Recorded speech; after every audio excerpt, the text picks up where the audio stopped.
because we realized 5 years ago that it was important for us to be here. The fandom is here for Star Wars, I'm sure for these other brands as well. So this is my 4th London Comic-Con, which is amazing.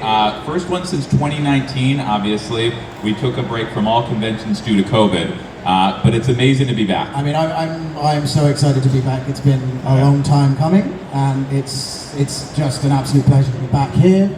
Meeting people, greeting people on the stand. So if you haven't come over and seen us yet, make sure you come after the panel too. Yep, we are in booth 7800, which, if that means nothing to you, which it doesn't to me, it's basically across the way from here. So that way. Across that way, somewhere in that. Yeah. Oh yeah, I'm forgetting what. Yeah, that way. I've gotten turned around here inside the center stage. Happens to the best of us. Absolutely. But yeah, we're going to have a lot of stuff the rest of the day. We'll be recapping our panels, showing product in person for the first time. So definitely come on down to booth 7800 that way. Alrighty, let's keep things moving. So my name is Patrick, obviously, on Star Wars, and just always love an excuse to show that photo. It's the best photo, Patrick. Thank you very much, yes. I'm taking a break from touring with the modal nodes for this. So first thing we're going to talk about is Bring Home the Galaxy, and we'll talk about this quickly, but we've got this going. This is a weekly reveal program from now through the end of the year, so tune in every week on Wednesdays. We're going to have more reveals. The fun's going to keep going. We're going to allow you guys to bring home the galaxy, which is of course the name of the campaign. So we've had a great first couple of weeks. We revealed our Return of the Jedi 40th wave of retro. So this completes now. We've done each of the original trilogies. We did Ep4 in 2019, Ep5 in 2020, and now we've got these 6 characters from Return of the Jedi. Maybe there'll be more. We'll see. And then also 2 weeks ago, we revealed our Clone Trooper helmet. That has been in the works for a while, so that is a thing of beauty by our design team. It was an interesting engineering feat because obviously in the original trilogy the helmets are worn by actual actors. That's not the case in the prequel trilogy, so they had to figure out how to actually get it on a human head.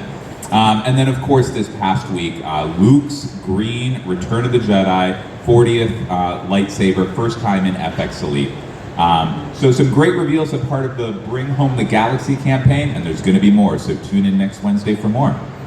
All right. But diving into show-specific stuff. So we revealed this already. This isn't a new reveal. We're going to have lots of reveals, more than we've had in the past for London Comic-Con, actually, which is exciting. But this is not. But the reason we're talking about this is our European convention exclusive. So this is also something we started doing about 4 to 5 years ago. We do convention exclusives for Celebration, for San Diego Comic-Con. We wanted an item that would launch here in the EU. And so this year, you guys can get it first here at London Comic-Con. It's this Admiral Akbar figure. This is, I think, the first item that's available in our Return of the Jedi 40th line. So this is kicking things off, obviously a few months before 2023. It's a redeco of Akbar. And Akbar, interestingly, Return of the Jedi doesn't have the original 12 the same way Ep4 does. But if you look back at the original item numbers from Kenner, this is the one that's listed first. So in a very real sense, this was the first ever Return of the Jedi item for Kenner. So it's the first item in our program. And it's a redecoed item. So we brought forward that original Kenner deco. It's a little more subtle than some of our other original Kenner deco items, but you can see kind of those nuances in the figure here. We also have that newly tooled staff accessory, obviously taking a cue from that original Kenner item. He comes with the blaster that he had originally. And again, colors and eyes updated to be Kenner accurate.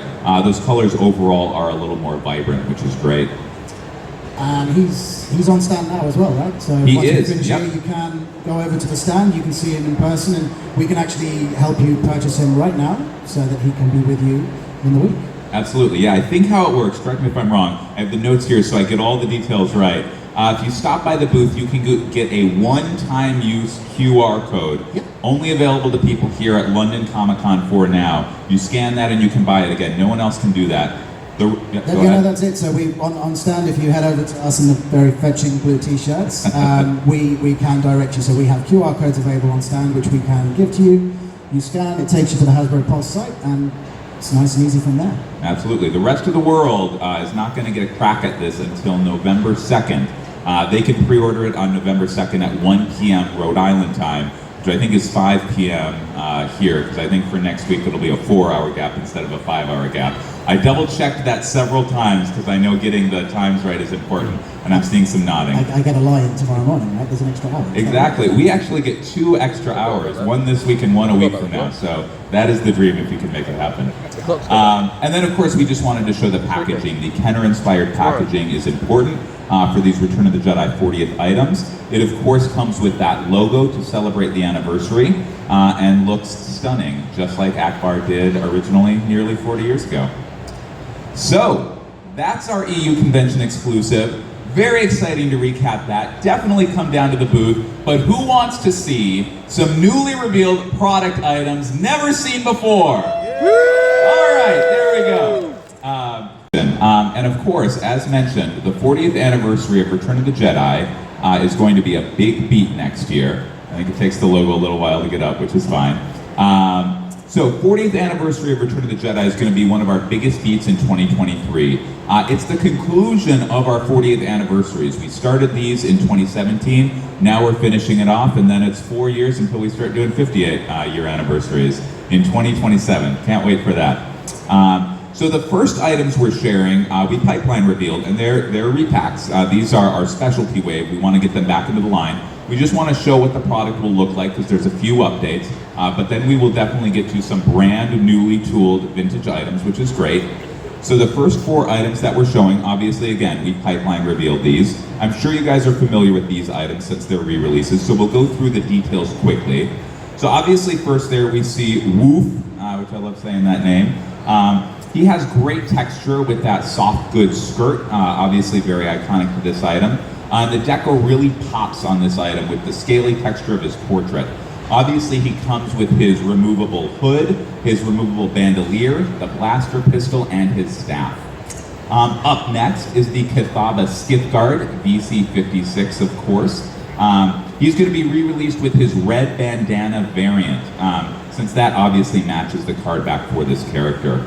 And of course comes with his staff and blaster pistol. Nikto Skiffguard VC99 shows that great Nikto portrait and comes with a blaster pistol as well as his vibro staff.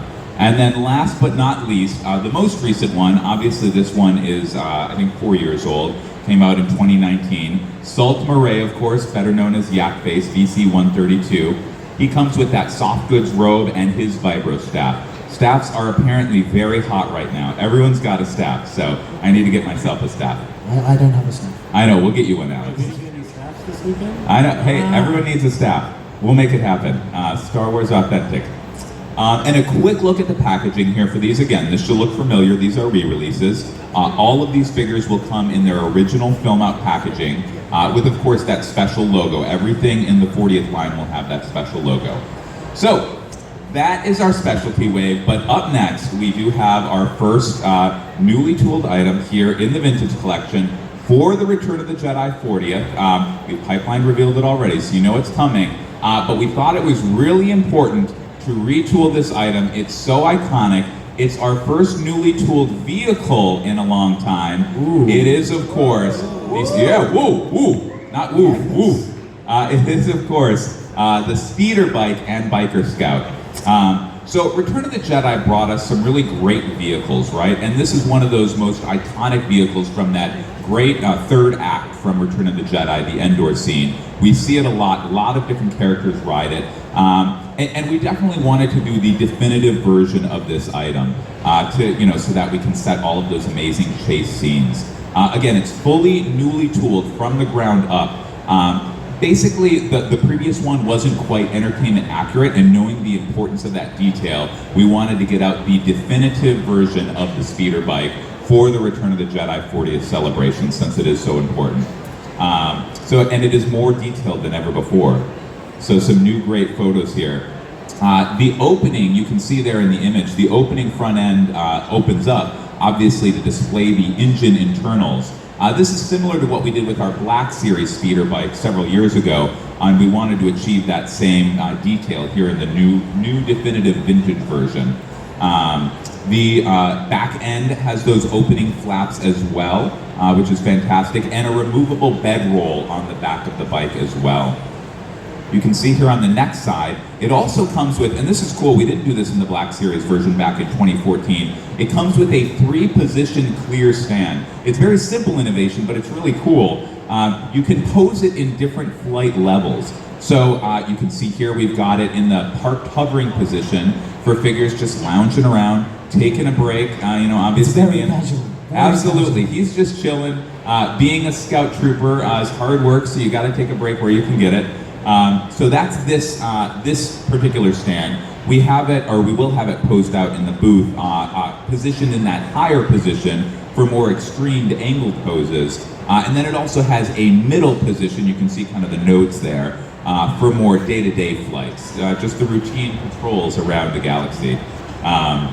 So great new innovation with that stand, great new item. Of course, comes with the Biker Scout Trooper figure, the Vintage Collection Scout Trooper. This checks off an original 96er on the original Return of the Jedi card back. We love the card back for this figure. Again, there's a great history in those Kenner card backs of kind of some of these more vehicle-oriented characters. Obviously the TIE pilot, right, just has the TIE fighter. It's great here, we get the integration of the character and the vehicle that is so iconic and so central to this character. And obviously, as you can see here, it also includes in the background a certain bunker location. We know from our pipeline reveals that the Endor bunker is coming. That was pipeline revealed. We can't wait to show product for that. So we're going to have really nice integration of that Endor bunker scene with a lot of different items and certainly more to come. And also just a few quick notes. Obviously, when we pipeline revealed this, we didn't have many details to share about that trooper. The trooper does come updated with new rocker angles, which we know is, again, great innovation in the figures. We wanted to make sure that we updated it with that definitive edition here, which helps him pose on that bike even better. And he has a new helmet sculpt as well. So not completely newly tooled, but a couple key updates here. And then here we can see the full packaging for the entire offering. So, it's got a great diorama scene that the team built here. Some great action shots of the Scout Trooper on the bike, on the side panels and on the top panels. And really just here again, drew some inspiration from that original Kenner packaging. We didn't want to just recreate it since this was a new and updated offering, but some great cues from that original Kenner style, which is exciting. So, letterbox too, right? Like they always just look good on top. Yeah, I know, it's amazing. 40 years and still just such a timeless design. So I love the diorama shots, love what the team does. You've got the little inset there, which harkens back to that Kenner design with the color background. So really cool offering. We're excited to get this into the line, which is very cool. Alrighty, so sticking with the Vintage Collection, we have one more product reveal for the Vintage Collection, but we're moving on to newer entertainment this time, clearly with The Mandalorian. So obviously we've got, again, one reveal from The Mandalorian. It's going to be a good one, newly tooled figure. So obviously Mandalorian, right? Recent entertainment is all about The Mandalorian. It's an amazing show, and I don't know about you guys, I love what's going on with Andor as well. But Mandalorian is the Disney Plus. It's the one that started it all on Disney Plus, and so toyetic. Andor is great. Mandalorian obviously is best in class for toyetic figures and world building, etc. So we've got our next reveal from The Mandalorian. He's a great figure. He's a world building set, and I will say I'm very excited to get him out because he does interact with the Razor Crest. So we're getting more of those figures that interact with the Razor Crest, which is particularly important to me. So he is Paz Vizsla. Let's give it up for Paz. Yeah. There we go. He's amazing. So this was a figure we definitely wanted to get into the line. Obviously, we saw him first 3 years ago in Mando Season 1. We're glad we waited because, as you'll see, we were able to incorporate some updates very quickly that we saw recently in Book of Boba Fett earlier this year. So he's truly a deluxe figure. He's a big figure. This is definitely a world-building set, and we'll see the packaging. He's got a lot of fun accessories, and again, he's not only kind of large, but there's just a lot going on with this figure, and we wanted to get all of that in there, which made him a world-building set. So he's got his, obviously you can see here, his heavy blaster cannon with that connecting tube to his jetpack, which can be plugged into his jetpack. He also has, you can see here, flame effects at the bottom of his jetpack exhaust, so you can do those in-flight scenes. Moving on to the next slide here, again, here's where we see, which is why we're glad we waited, we can see some of those elements brought in from the Book of Boba Fett. So he comes with his energy shield, which you can plug in to a peg in his arm gauntlet. And we had a lot of fun adding that long knife as well that we saw in Book of Boba Fett that can slide in and out of a holster in his boot. And I think we have him posed out. He'll be in the stand with that knife accessory. And then finally, we can see here on the next slide, a firing effect at the end of his weapon barrels. And again, I love the team did there, that saluting one. That is the one that you can pose out with your Razor Crest. So again, we're getting more and more of those figures that interact with the Razor Crest, which is important. So those blast effects are great too. I know, yeah. Well, it looks so good. Absolutely, and especially a character like this, right? Like, so important with the Mandalorians, the jetpacks are such a key part of the offering, and yeah, the blast effect. Obviously, he is, I think when we first released him for Black Series, he was actually called Heavy Infantry Mandalorian, or something like that. I don't think we knew his name at the time, but yeah, he's all about that heavy firepower, so yeah, really important. Awesome. Very cool. All right, so a quick look at the packaging on the next slide. So again, he's a world building set. There's too much stuff there. I think we did the Meldo Crease item, which you could barely see the blisters, so that's when we made the move. But such a great diorama scene here. We really love building out these diorama scenes for the world building sets. For this one in particular, you can see that street scene from Navarro, which is great. So finally, again, pre-order information. We know that's important, so we want to relay that. I have all the details. For all of the vintage items we revealed today, they're all mainline, so they're available at most major retailers, including Pulse, obviously. And as I'm sure you guys know, Pulse has expanded to a few more markets here in Europe. So in the US, Canada, UK, Germany, France, Spain, and Italy. Did I miss anyone? There's Austria as well now. Austria, okay, I wasn't quite sure, I didn't want to overstate, but Austria as well. Pre-order will be Tuesday, November 1st at 1 p.m. Eastern Time, which again is 5 p.m. London time. Want to make sure I get that time right. It's definitely 1 p.m. Eastern Time, so check it out. And all of these items will be available in spring of next year, so hopefully coming out soon. So that is it for the vintage collection. It is Moff, Jar Jared, and Cad Bane. So obviously Jar Jared is continuing our Imperial officers. We're excited to get those into the line. Clearly a 40th of Return of the Jedi. We're going to continue getting those figures into the line. And of course Cad Bane, that amazing entrance, bringing that character into live action at the end of Book of Boba Fett. He's going to be newly tooled in the vintage line, so really excited for him. And then in our Black Series line, we have 4 pipeline reveals today, and you can see them on screen here. So I'll talk through them quickly. As mentioned at PulseCon, we've got a mini beat for the Clone Wars 20th. So we're gonna get Ahsoka in her Snips look out. We've got the Magna Guard, and then we've got that Clone Trooper. And then we're getting Omega, or Omega, I don't know if you guys saw PulseCon talent panel, but obviously conversation around how to pronounce that. Omega in her Season 2 look, the first character we're getting out from Bad Batch. Those will all be mainline. And then our last, it's a future repack. We didn't want to call them pipeline reveals anymore, but we do have a future repack we wanted to announce for vintage. It's going to be Nien Nunb. Obviously for Return of the Jedi 40th, needed to get Nien Nunb out there as well. So that's it for Star Wars. I've gone a little over time, but hopefully we can get it back. We're going to have Q&A at the end. I look forward to fielding any Star Wars questions then, and definitely come by the booth. Love being here. Thank you guys so much. And I think we're moving now to the one, the only, Emily.